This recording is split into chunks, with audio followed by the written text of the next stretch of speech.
In the warmer months, sloppy spodding is a perfect way of getting lots of bites on high stock venues. You're trying to get them competing in the upper layers of the water, drawing fish in and building a big hit of fish. Nashbait now do a purpose-made spod mix, perfect for this sort of fishing. It's called the Spod Cloud, it comes in a 2 kilo bag and it allows you to literally get fishing straight away. Simply add water to the mix, give it a nice mix up, make sure it's nicely soaked and you can start spodding straight away. Sloppy spodding's all about accuracy, so you've got to get your rods all clipped up perfectly to the spot, make sure you get your depths right as well and begin to sort of feed the swim. First things first, I get my marker float out, cast it into the swim and get the depth. By finding out the depth, it gives you a starting point for you to fish your zigs.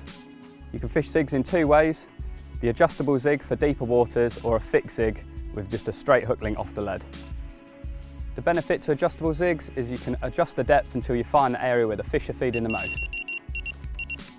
After a couple of bites, you'll then know where the fish are feeding at in the layers. You can then change to your fixed zigs. It's much quicker and easier with a fixed zig. You know exactly what depth you're fishing. It's much easier to just concentrate on your baiting, keep the swim fed, and you'll get more bites that way.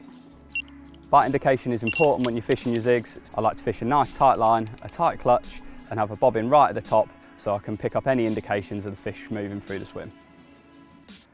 I like to fish a lead size of 3 ounces on a lead clip when I'm fishing with zigs. It allows me to tighten right up to the lead, get all the bow and the stretch out, and it means that I've got the best bite indication I can.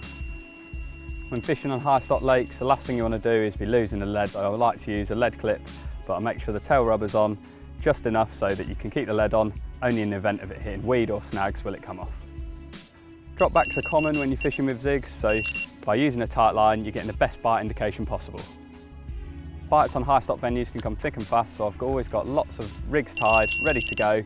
I'm then maximising my chances of a big hit of fish as the session progresses. You can fish a variety of hook baits when you're fishing with zigs, zig foam, zig bugs, or even pop-ups. It's all down to personal preference or what works best on the venue you're fishing.